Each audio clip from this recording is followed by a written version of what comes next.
Hello everyone, are you ready for the very last chapter of the Creakers? It's been quite a long time now, this one, but we're there. We've reached the last chapter, so enjoy it. Chapter 30, Wakey Wakey Whiffington.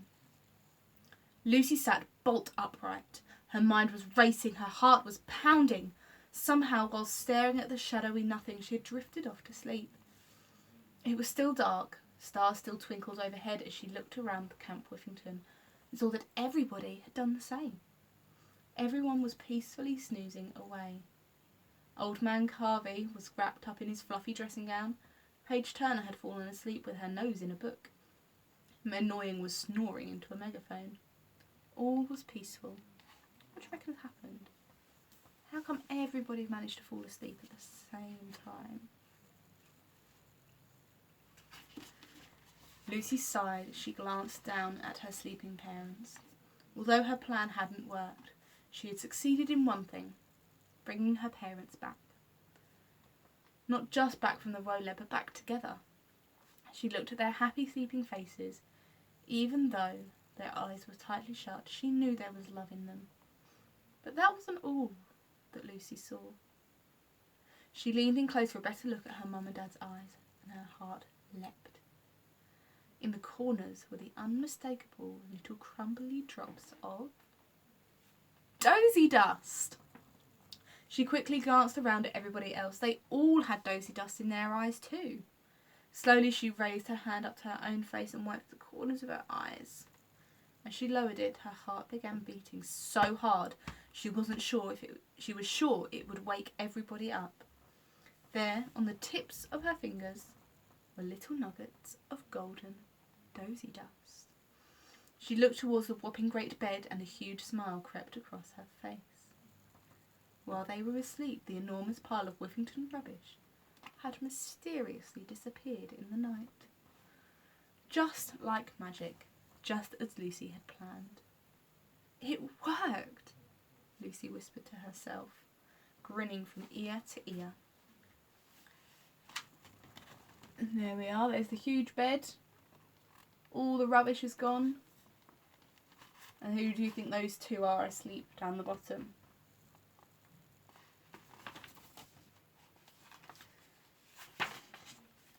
Her smile was suddenly greeted by the warmth of the rising sun. It pinked over the tops of the 4 trees, acting as giant bedposts, and began chasing away the shadows. Lucy glanced around at her town as they lay snoozing, blissfully unaware that her plan had worked. That Lucy, the kid, had found a way for them to all live together in harmony. That despite their differences, it was possible for humans and Creakers to coexist. As the sunlight melted the night, replacing shadows with the warm orange glow of morning, Lucy looked at the last remaining spot of darkness beneath the giant bed, where 4 pairs of twinkling black eyes quickly disappeared into the world below. The end. Okay, so that's it. Story over. Hope you enjoyed it. What did you mean, what happened next? I've already written the end. I don't think I'm allowed to write anything else after that. It's the rule. Oh, all right, maybe just a little bit. There's 4 little creaker eyes there poking out.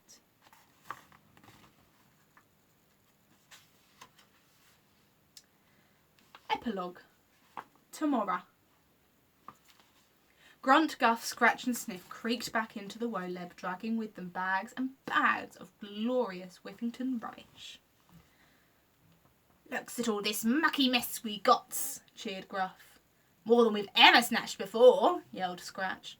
"And we didn't have to do hardly any creaking," added Grunt, sounding quite amazed. "All this disgusting garbage just sitting there for us to snatch like that, just like that," croaked Gruff with rotten delight. "All thanks to the kiddling," said Sniff happily. Grunt stopped suddenly, causing the other Creakers to bump into him. He turned and stared at Sniff, looking deep into his round black eyes.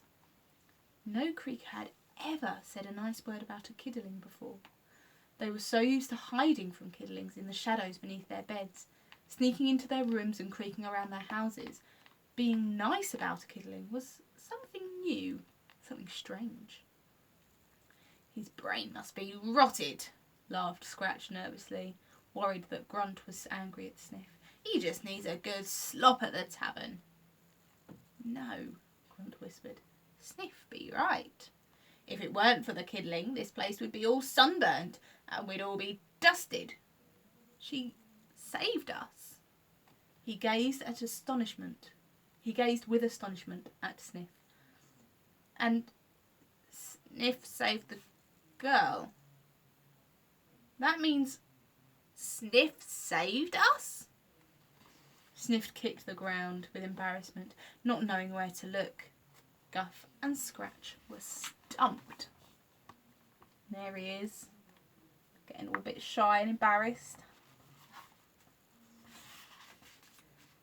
Things were changing in the Woleb, and changing for the better. And looks, went on Grunt, we got enough rotten mess in one night to last us a whole week. He pointed at the huge pile of smelly prizes they were hauling behind them. We not be needing to creak up there every night like we used to, agreed Sniff. We's be able to spend more time with our creaklings, Grunt interrupted Sniff, which took Sniff by surprise, as it was usually him that did the butting in. Perhaps kidlings not be so bad after all, Sniff suggested. They dragged down the heavy load of Whiffington rubbish deep down into the depths of the Woleb, clawing out rotten gifts to Creakers as they passed on the way. They gave Mrs. Blister boxes and boxes of broken eggshells to rebuild the Creaker school that had crumbled in pieces in the Woleb quake. No, thank you, she cried as she accepted them excitedly. Sergeant Gurgle and Major Curd, two Woleb police officers, siphoned all the curded off milk to use as fuel for the Woleb police cars.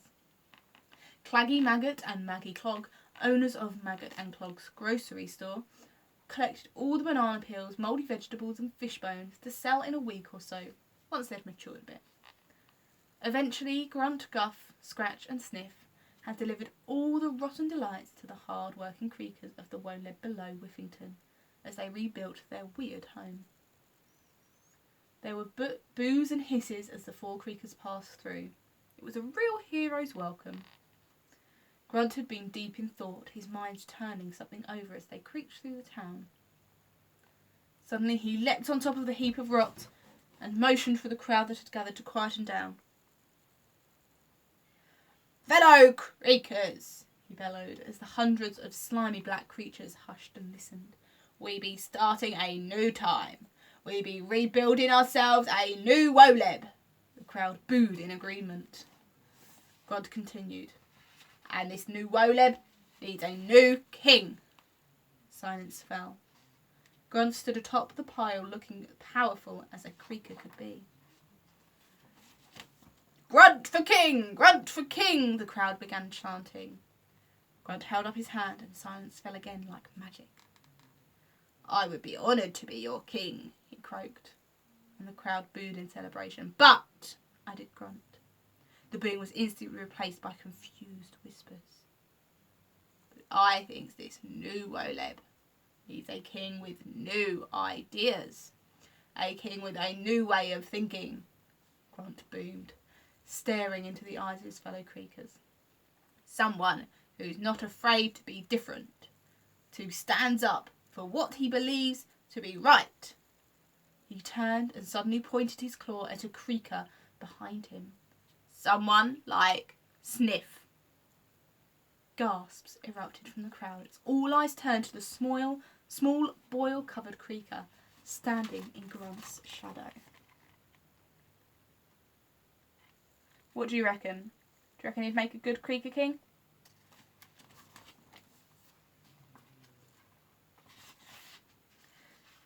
Sniff dared to trust the kidling when no one else did. He dared to be different. It was Sniff what saved you, cried Grunt as he dropped to his knee and bowed his bald head to Sniff. There was a pause as hundreds of Creakers stared at this teensy Creaker. Then one by one they dropped to their knees and bowed in respect to their new leader. He was the one who had helped to save the Woleb. Sniff stared out at his disgusting kingdom and let out an excited little squeak. Grunt announced, "All hail his rottenness, King Sniff!" Sniff blurted out, interrupting Grunt in utter belief. The Creakers had a new king. "Well, that be it," said Grunt, handing out the final scraps from the bottom of the last rubbish bag to Guff, Scratch and King Sniff. "Takes whatever's left home for your families." "See you tomorrow," Guff said, his bottom releasing a little pop. "Nah, not tomorrow. I thinks we'd be alright taking a little time off from creaking," Grunt smiled. "That's if the king approves." "Oh, yeah," Sniff stuttered, trying to get used to the whole King of the Creakers thing. With that, Grunt gave the three of them a little salute and left them standing in the twisted Woleb tunnel. He creaked all the way along the winding spider leg and didn't stop until he was standing outside a dark crack in the wall of the Woleb, the entrance to his home. The foul stench of stewing sprouts filled the air, and he took a deep sniff of his wife's awful cooking. "Home, sour home," he sighed, as he stepped inside and was greeted by the most wonderful sound in all the Woleb. "Daddy!" The end. Again. And there he is with his little creakling. There we have it. End of the book. And that was a really nice ending. So I hope you've enjoyed the book. I definitely have really enjoyed getting to the end of it with you. So I won't be doing another one for a little while, but if you've got a book that you want me to read, send me over a suggestion and I'll see if I can order it and get it here, and then I can read that one to you. So yeah, if you have a suggestion, email it over to me. If not, I'll just pick a different one that I've got here already and I'll start a new one maybe a week's time. Alright, hope you've enjoyed it and I'll see you all later. Bye!